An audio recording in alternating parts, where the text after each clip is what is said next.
策马一边拂袖正河山，不知豪情争不过离散。卸下铠甲锦衣穿，黄红灯引人独叹。壮志终究吞不下这孤单。深的肝胆，撑一把纸伞，为你挡风雨和忧烦。在红尘湖畔，当蓦然回首，已错身千帆。我们把酒万丈黄沙的悲欢，却辜负了应有的圆满。千里一世相守，无力去归还。只能留给来世再了断。我们把酒万丈黄沙的悲欢，却在爱恨中步履蹒跚。任由八股千秋诗歌的不凡，却只顾多情观。玉兰我才无憾。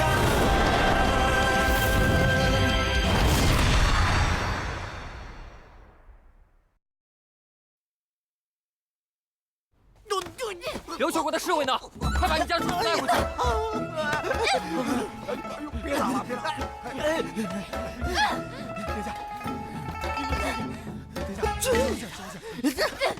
给我拉开！夫妻之间的情趣，这理解。不过这样看来，是该让王子妃在这多待些时日，顺便带她四处转一转，好好学习我们大明女子的温婉和贤淑。罢了，退下吧。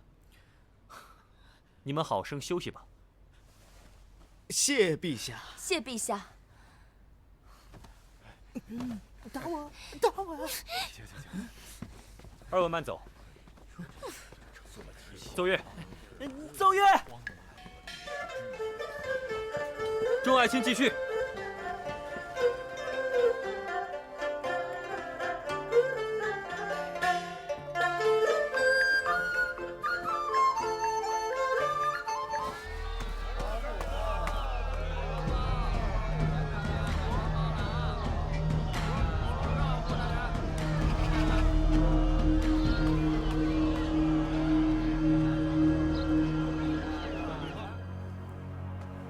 这都什么时辰了，还不回来？莫非……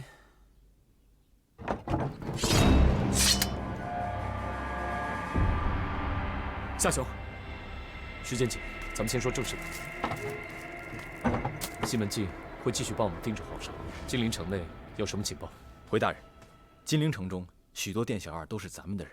打听到城中百姓很多人已经对燕王造反议论纷纷，更有很多人对当前政权表示了不满。继续。大人，经营2米铺子的兄弟常能听到百姓们抱怨官府无能，百姓生活苦不堪言，2米都越来越贵了。可我们发现有不少大臣府内购2米却是大肆成风。属下猜测，官员们也开始对燕王造反一事有所忌惮，从而购粮以备不时之需。说不定还有人想借此机会发一笔乱世横财。大人，属下还搜集到，这一连好几日，各级朝廷官员都聚集在城中有名的歌舞房内，在一个包厢里彻夜长谈。探子在隔间听到了燕王和当今圣上的名字。季老弟，照这么说来，这金陵城内是看似一片平和，其实早已经暗潮涌动了。夏兄想说什么，不妨直说。依现在的情形来看，只缺一个契机。诗歌会。我明白了，夏兄的意思是想利用民间舆论的力量，给他们施压。可这跟诗歌会有何关系啊？这正所谓是君为轻，民为重。后天晚上，莫愁湖是对平民百姓开放的。届时，不止湖上，整个莫愁湖畔必定人山人海，热闹非凡。我们就借此，把民间的谣言传播出去，让整个金陵城骚动起来。我们这一次，也让罗克迪等人看看我们飞龙成员的厉害。我不去，我就是不去。我已经是老姑娘了不成？为什么要嫁那么早？你们就这么迫不及待把我赶出家门吗？我不去，我就是不去。我要嫁谁，我自己决定。我不管，我就是不去。明儿啊，父母之命，媒妁之言，什么时候轮到你一个女儿家自己做主了？大哥，说到底，你不过就是把我当成你官场上的一个垫脚石而已。我告诉你，我绝对不会牺牲我的婚事来成全你的。放肆！父亲早逝，长兄如父，你的终身大事当然我来做主。再说，整个徐家不都是我在扛着？你的儿女私情，趁早给我丢一边。后天，莫愁湖19会，你去也得去，不去也得去。总之，你的夫婿要尽快选出来。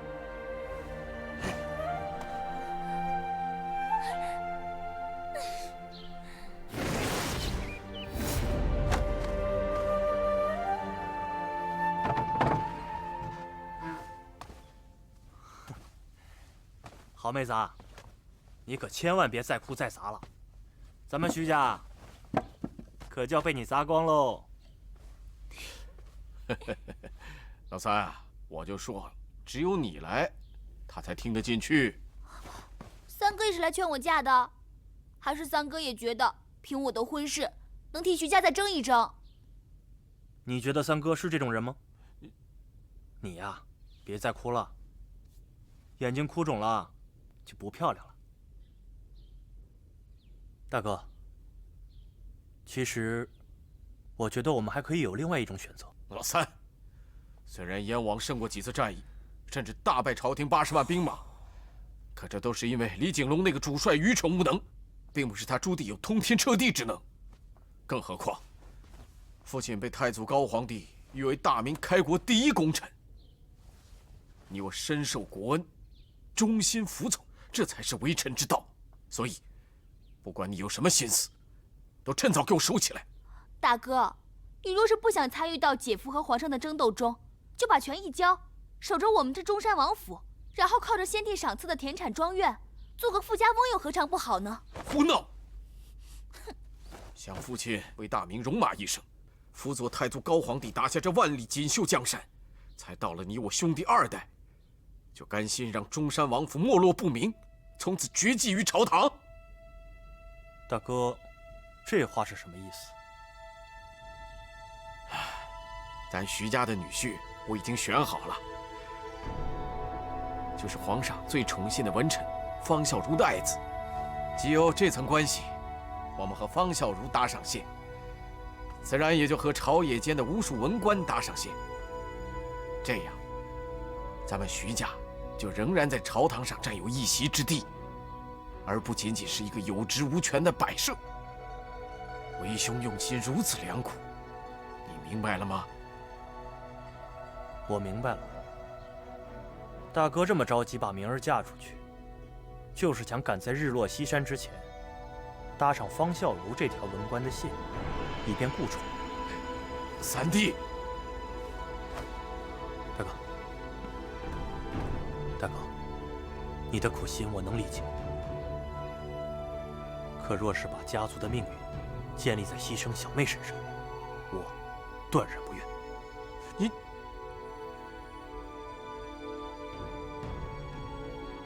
我不嫁！我不嫁！我不嫁！我不嫁！好，大小姐，不嫁不嫁。三哥，我真的可以不嫁吗？你的婚姻大事，你说不嫁就不嫁。可那个莫愁湖19会怎么办？到时候如果大哥硬是要逼着我去呢？你也知道，大哥他真的会叫人把我押过去的。那就去呗。那个莫愁湖19会，也是为了让你们彼此相看。如果你去了，那些权臣之子看不上你呢？看不上我？难道我长得不好看吗？那倒不是，咱们明儿的美貌那是天下第一，不过明儿可以想办法不让他们看上你啊。三哥的意思是？哦，对呀，我明白了。如果是我看不上他们，那大哥肯定会逼我嫁，那我还是不得不嫁。如果是他们看不上我，大哥也不可能硬着头皮去倒贴他们啊，是吧？毕竟咱们舟山王府可是世代勋贵，丢不起这个颜面呐。太好了，不用出嫁了。大哥，还是你聪明，你英明神武，你聪明过人。哎呀，一会儿晴一会儿雨的，你这疯丫头。明儿是三哥的疯丫头，三哥对明儿最好了，明儿也最喜欢三哥了。只要你开心，三哥做什么都行。三哥对我最好了。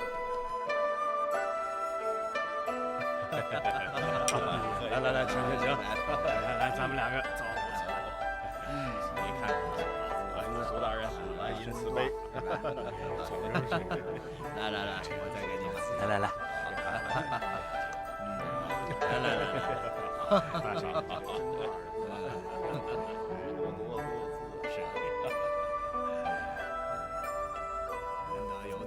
这群文绉绉的虚假宗派，真让人心烦。嘘，诸位大人，正值朝廷大军在北方战场节节取胜之际，我们共同举杯。哎呦，谁呀？是老子我。你吃饱了撑的你。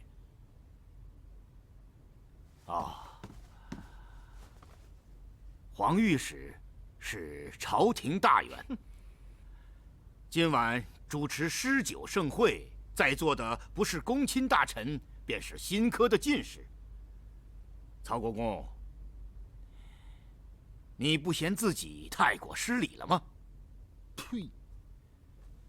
我乃一品大员，爵封国公。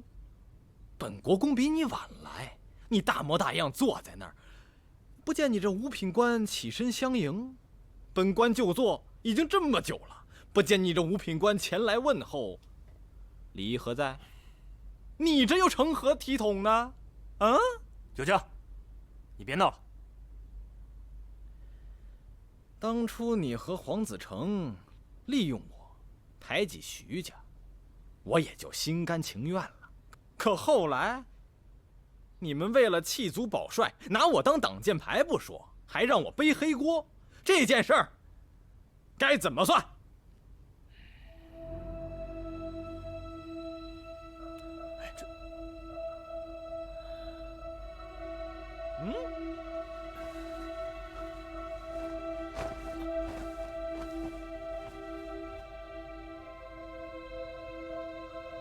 下官方孝孺，下官黄真，拜见曹国公。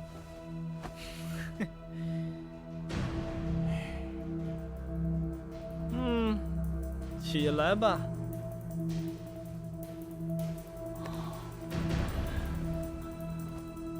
今日官民同乐，自回座位赏诗品乐去吧，莫扰了本国公与诸位同僚好友谈笑的兴致。方某偶感不适，今夜的诗酒会我参加不得了。诸位同僚，我方某告辞了。方大人，是，对，真是。哎，方大人，方大人别走，方大人。哎呀，你等我，方大人。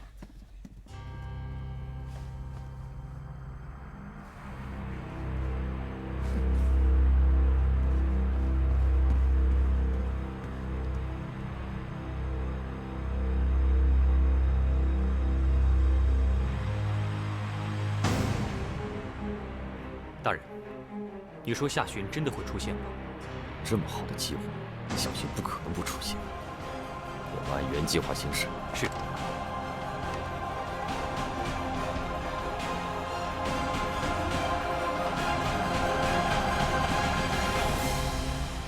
不知道郡主平日里都喜欢做些什么？我喜欢什么都不做。郡主可真会说笑，郡主琴棋书画肯定样样精通。比起琴棋书画，我更擅长拳脚功夫。我家的护卫都常常被我打得趴下不说，就连我三哥都不是我的对手。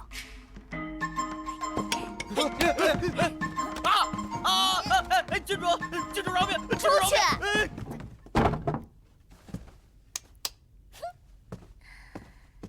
哎呀，真是一群惺惺作态的人啊！要是夏巡在的话多好，一定会很有趣的。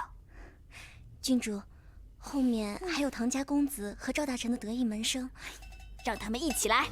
是。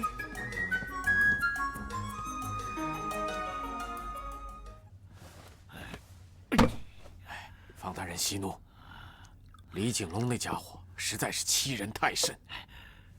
徐大人，我们先说正事吧，你请坐。是，方大人说的是。现如今呐，那是朝纲不稳，各派纷争不断呐。虽说你徐家有先皇的恩典，又有免死金牌，可是你始终未有实权呐。你也知道皇上忌惮，所以难保你不成为他人鱼肉啊。大人所言正是在下之忧啊，所以在下希望犬子与你徐家郡主那是年纪相仿，喜好相同啊。犬子的才华自是不用说，在朝堂中那是数一数二的。性情和秉性啊，也都继承了我的。只要你家郡主能嫁到我方家来，我定待她如亲生般呐。不知你意下如何呀？好，我家明儿若真能嫁到方家，我也算对先父有所交代了。好，这样就好了。我们方家和徐家在朝中就可以互相帮助，一荣俱荣，一损俱损呐。是，方大人请用茶。方大人，请。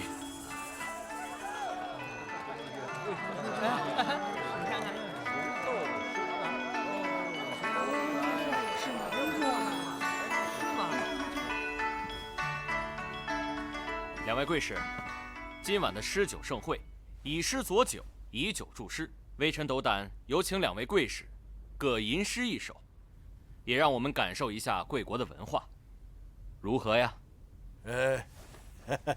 日本使节不是自诩大国吗？怎么连首诗都做不了啊？王子背诵国书的事情，大伙可都是历历在目。在下这样谦虚，不过是想给王子留些颜面罢了。本王子多谢日本使节替我担忧了。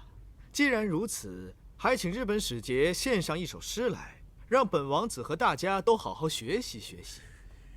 我怎么忘了，这两个人可都不是什么好惹的。那在下就献丑了。生子当似玉，娶妻要如花。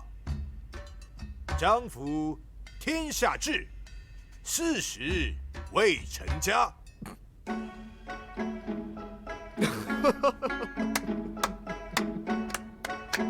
好诗，好诗。那是自然。王子，请吧。哎呀，这等浅显的好诗，本王子当然是不会了。不过本王子的侍从随便做首诗，估计也会比你那40未成家要好得多。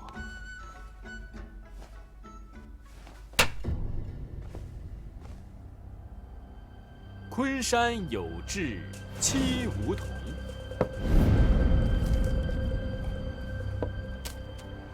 攀附枯枝落弦声。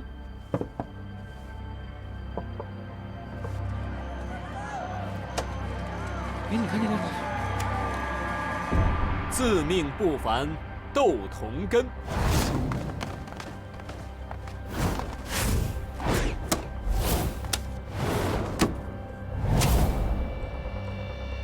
离地半尺，以为雄。是燕王。先皇子嗣众多，唯有燕王文武双全，德才兼备，是个不可多得的人才，为人极善。确实如此啊，唯有燕王才是天命所归。呀，燕王密谍！这是。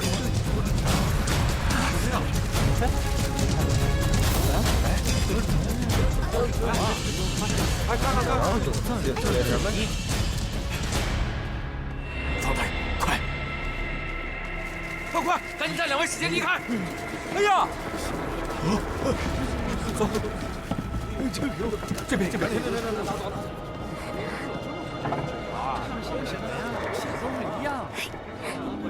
我们走。不好，夏轩已经动手了。大人，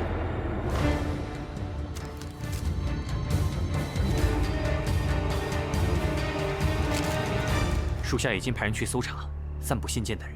每一艘画舫，一个人都不要放过。是。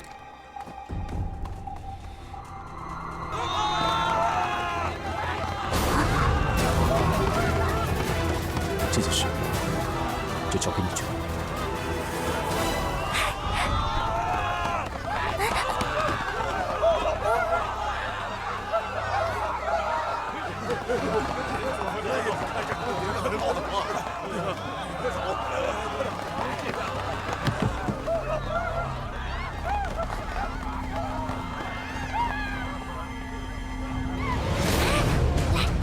哎，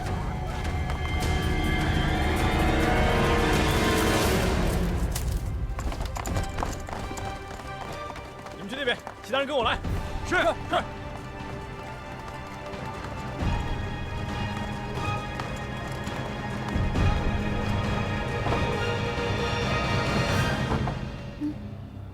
多谢。哎，今晚的事儿你可别说出去啊。明白。你看，若不是我及时拉住你，你说不定就被暴露了。多谢郡主，我还有事，先告辞了。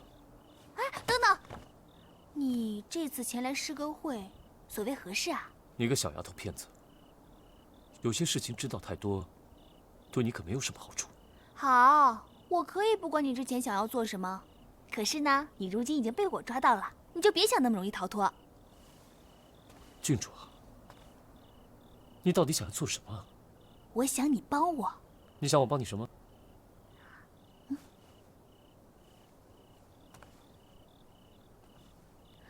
我想你帮我解除婚约。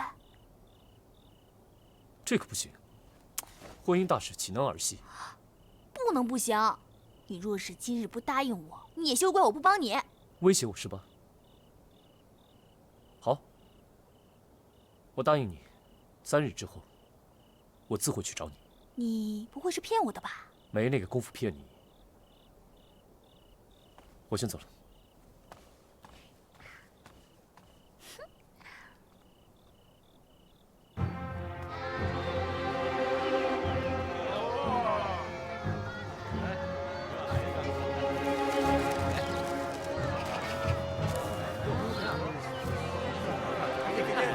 我来看看啊，这散布行骗者，一律当作燕王乱党处死啊！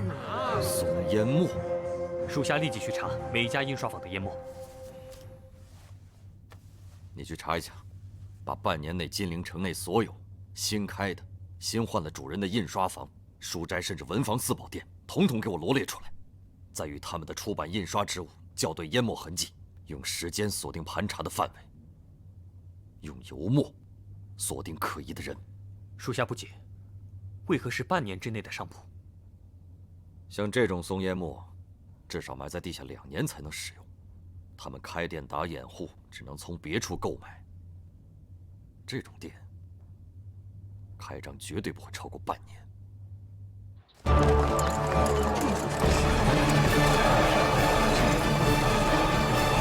我这里肯定是不安全了。如今最好的法子就是先各自分散，然后到时候根据暗号会合。让！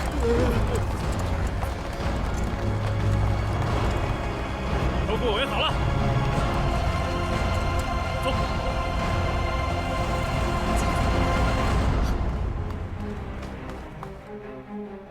谁老板？我是。这些人都给我出去！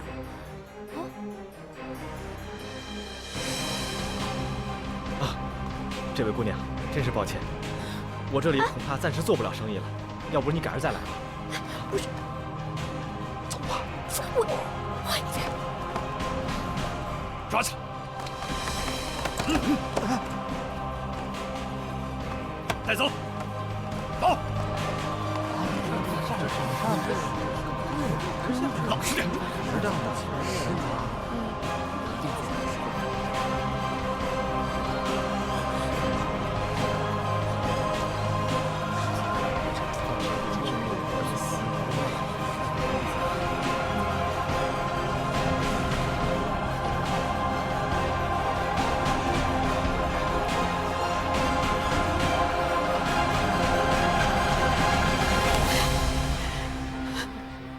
别冲动。哎呦！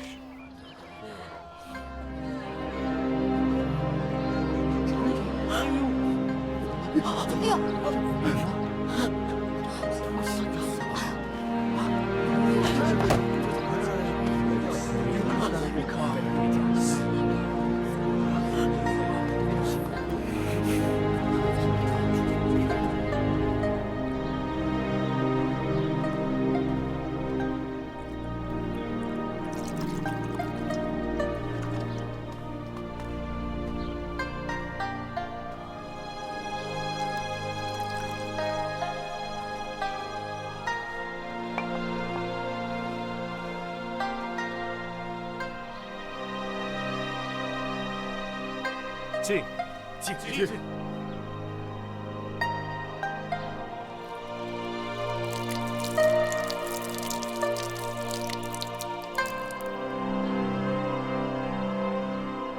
你们别这样。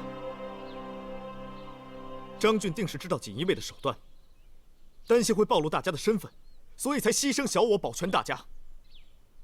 你们说，若换做你们，会不会如此呢？定当如此，不负大人。这段时间，锦衣卫的搜查只会越来越频繁，当务之急，大家应该先保护好自己，断不能发生昨日之事。依我看，这段时间大家先各自散去，都给我好生的藏好了，到时再听我指令。是。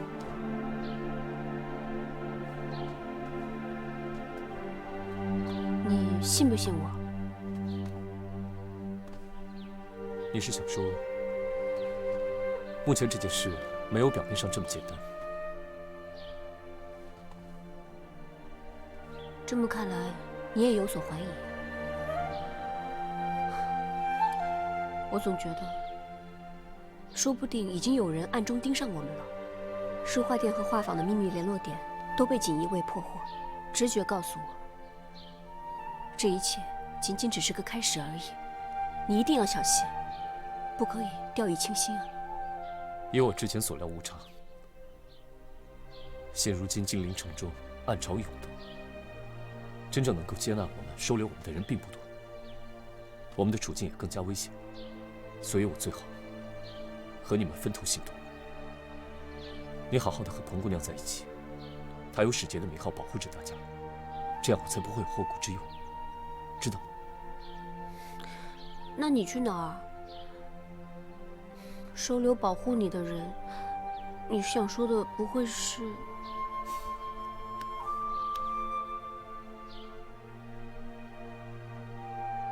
听话，我不在的时候，你要好好的吃饭，好好的照顾自己。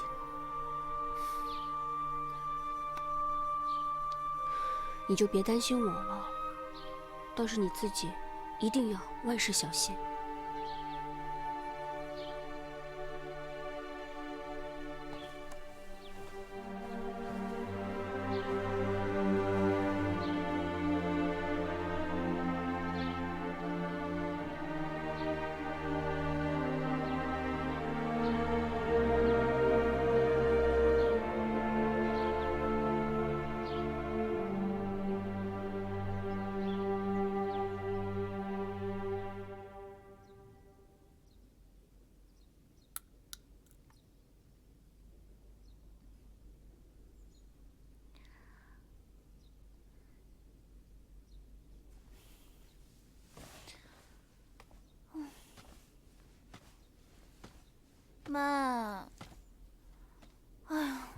太闷了。你心里藏着事，哪能消停半刻呀？就知道三哥最了解我。我想让你见个人。见个人？谁呀？这个人呢，还请三哥一步去我房间一见。去你房间？哎呀，你就答应我吧。哎呀，走吧，来。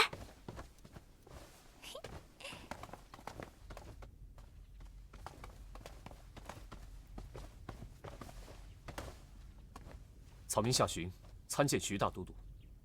明儿，你怎能如此胡闹？朝政岂是儿女私情可儿戏得了的？三哥，亏你还是个顶天立地的3尺男儿。夏寻眼下正是危难之时，只不过是借用我们的屋檐躲躲而已。不是你常说要仗义相助的吗？如今，圣上正大力追查燕王乱党。若是此刻让人知道咱们和他们有私下来往，你想过这个后果吗？夏寻此次拜访实属突然，却未想到徐大都督如此为难。那既然如此，夏寻这就告辞。别走！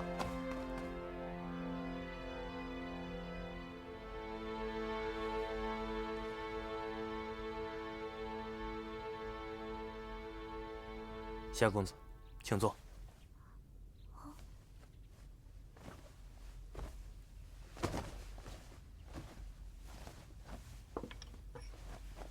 想必夏公子也知道，如今朝廷形势逼人。我徐府虽不受圣上所重用，但也是先帝辈的忠义之臣。若是此时落下了任何把柄，我实在无法用徐府上百条人命去赌。徐大都督所言，夏寻明白。只是燕王此次出师，为的是清君侧，重整朝纲。如今奸人当道，民不敢言。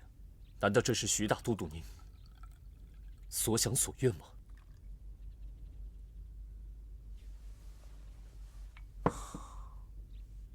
我又何尝不知呢？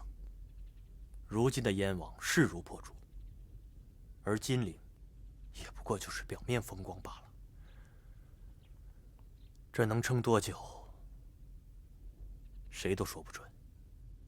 三哥，所以我说嘛，我们徐府不受重用，还处处受气，为何不早日去找姐姐跟姐夫呢？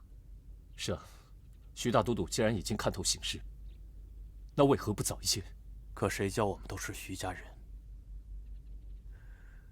这就是我们的命啊！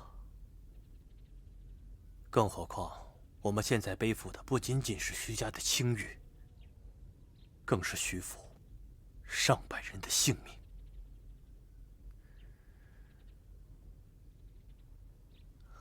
夏公子，今日在这儿，我不妨坦诚相待。你我虽然阵营不同，但我愿意交你这个朋友，护你周全。夏寻，感激不尽。来，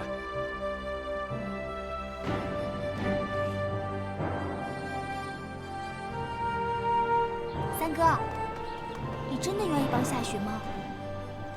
为什么这么问？我这不是怕你骗他吗？然后突然对他不利。哼，你当我看不出来你喜欢夏寻吗？你喜欢的人，我会对他不利吗？谁说我喜欢他了？你可别冤枉我，我看你才喜欢夏寻呢。我喜欢他。三哥，大丈夫一言既出，驷马难追。你可是个顶天立地的男子汉，你可不许骗我，你一定要护夏寻周全。是，郡主大人。三哥坐，喝茶。终身大事，关系到你一辈子的幸福，所以，我希望你考虑清楚。我知道，三哥一直希望我可以找到一个喜欢我胜过我喜欢他的男人，然后幸福平安的过一辈子。你知道就好。可是夏寻到底对我怎么样，我也说不清。不过我知道三哥对我是怎么样的。三哥啊，永远的疼我，永远的喜欢我，永远不会抛弃我。不论怎么变，三哥不会变。所以啊，我有三哥这么多的喜欢，我也不缺别人的喜欢呀，我就可以尽情的去喜欢我喜欢的人了。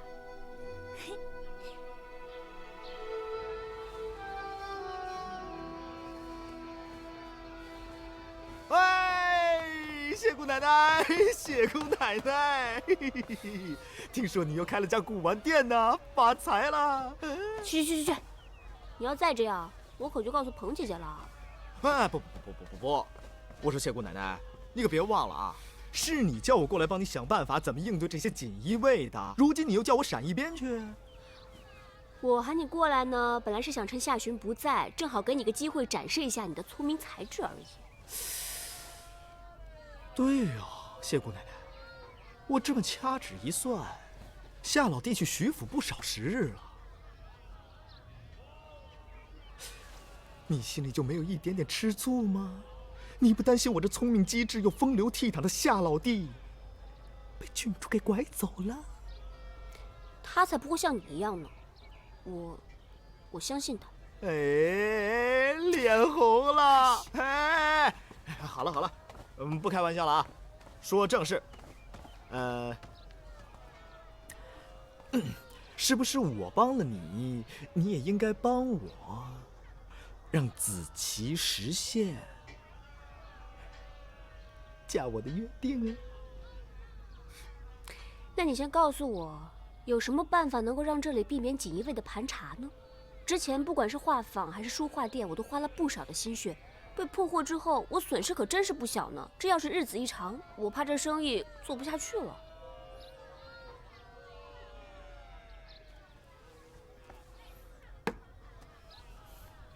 姑奶奶，你是不是跟夏巡在一起久了，反而变得没那么聪明了？古语云：“擒贼先擒王。”若是你这地方平常出入的都是些达官贵人，还有谁敢隔三差五的上这儿来搜查呢？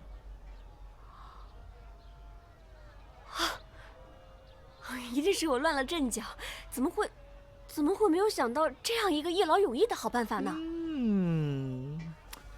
哎呀，我帮你想了办法，你是不是也让我尝尝甜头啊？你又在打什么坏主意啊？我想开青楼，我看你是色胆包天了吧？啊，外面步步紧逼，你还有闲情在这青楼？我看我今天不好好收拾一下你，你就原形毕露了。痛，真的好痛！我的耳朵又不是金刚不坏的，你这样听下去被坏了不可。好啊，那我换鼻子。鼻子不行，鼻子更疼。哎呀！我看你是死猪不怕开水烫。你知道吗？青楼对于你们男子而言，不过是消遣的地方，可对于世间许多女子而言，那就是一个地狱，或许是永远都逃不出的地狱。哎呀，我只随口一说，绝不可当真。你想开店铺，不难，不过你的老本行不是管美人，还是医病救人更适合你。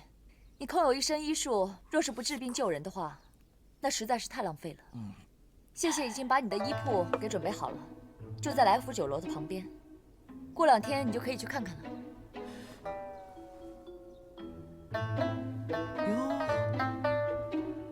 这谢姑娘平时不声不响的，到底有多少事情瞒着我们呀？开店那可是谢的老本行，他最拿手了。你方才所言没有骗我。我们虽然不能救天下人于危难之中，但若是能够让他们少病少灾的话，那也算是我们问心无愧了。对，是在下肤浅了，没有你看得那么透彻。哎呦，好了，这几日我就好好的温故一下医书，到时候再让你们领教一下我的本事。我的医书去哪儿了？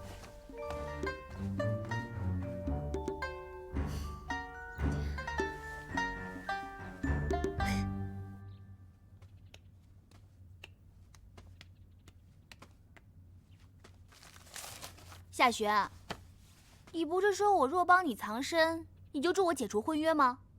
这都这么些天了，你每天除了跟我三哥聊天说地，丝毫不提我婚约一事，你什么意思啊？心急吃不了热豆腐，你三哥那人吃软不吃硬，你都劝过他那么多次了，我劝说又能如何？那你的意思是帮不了我了？非也，这正所谓是敌不动我不动。你的婚姻大事是由你大哥做主，如今还没有任何风吹草动，你急什么？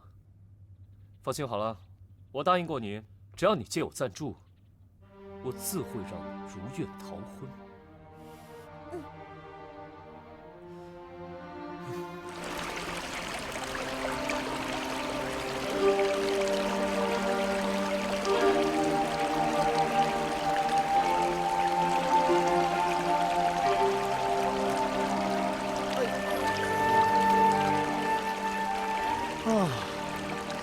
不知今日的鱼会不会比前几日更鲜肥些？这几日偃旗息鼓，依我看，估计鱼儿们一看到食物，都争先恐后的抢钩子。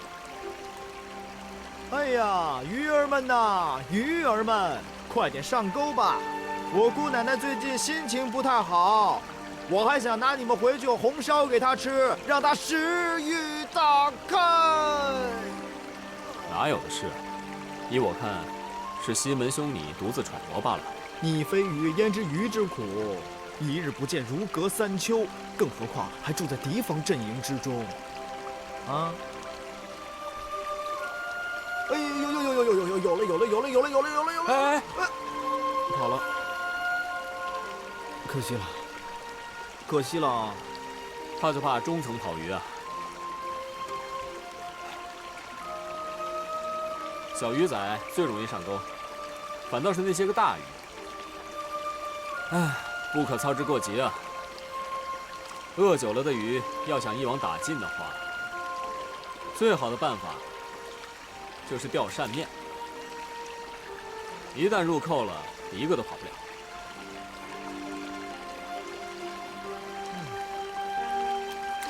哎呀，有了！有了！来，让他好好吃饭。那我替谢姑奶奶，谢谢你了。